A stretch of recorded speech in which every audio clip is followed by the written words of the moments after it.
Hello viewers, I am Will Keith, and I am here today with a random cutting video with the Lowlander sword. And also I want to give a bit of a warning about this blade in particular, because while I've had no problems with it personally, I've seen videos and I've heard people tell me in comments and messages that this is rather unreliable, and in the past it has actually come out of the hilt and the blade's gone flying, which is literally the worst thing that could possibly happen to a sword. So, the reason behind this is the threaded pommel, no good. I'm going to show you right here. It's going to take me a second to unscrew this.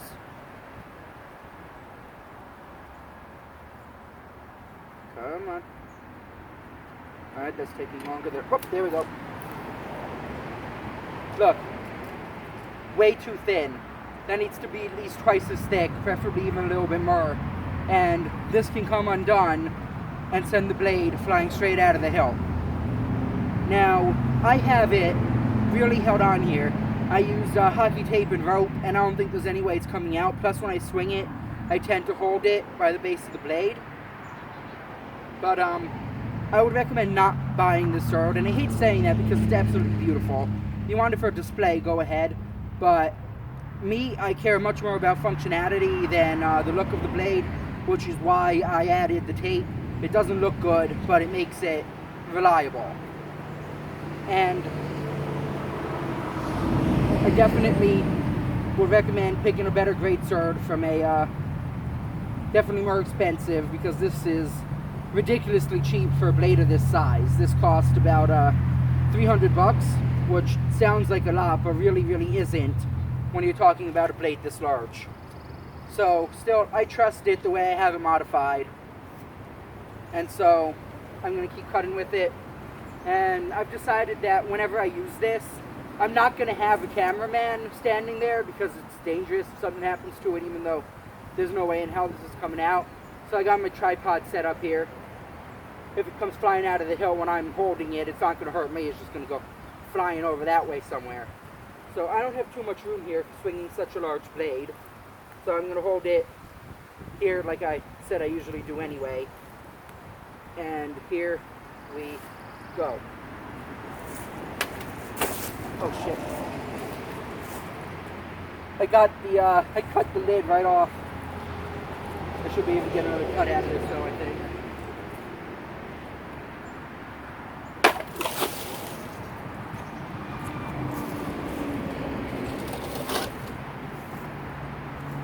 It cuts great. It comes really sharp.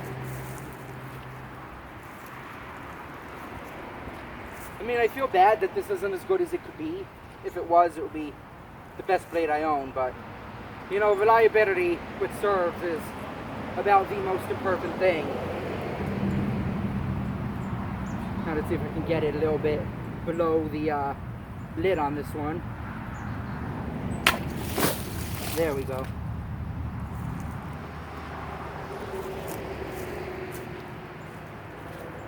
You know, this thing looks so heavy, but it really isn't. Technically this only weighs about 7 pounds. It looks so much bigger than that. But it's really light. You can hold it out with one arm, no problem. I'm not going to try swinging it one-handed because I just won't have the power behind it. But it feels excellent, and it just makes me really sad seeing the videos where it comes flying out of the hilt. It's disappointing to see a blade this beautiful get messed up like that. Now some of you might be noticing the pattern I have drawn on here. This was actually for the original cover art of my book. I haven't bothered taking it off. I actually kind of like it. But now I have a new cover art for the book, and it's kind of just stayed on there pointlessly, but you know, who cares. Now I'm going to swing it just by the hilt here, and I assume it should be safe. So here we go.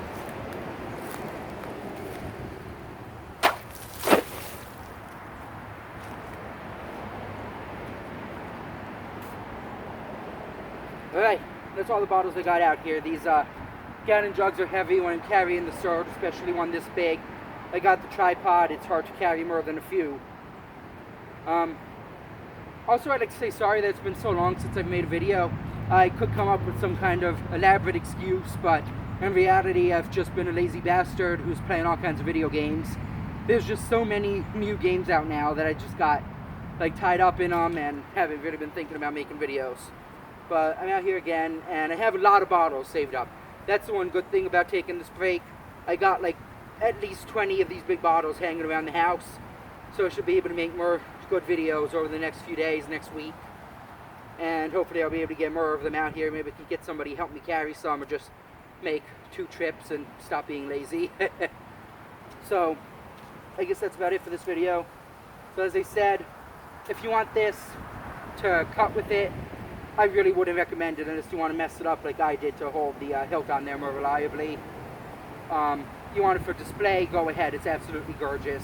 Comes with a nice hook that you can put in the wall or put on some kind of plaque.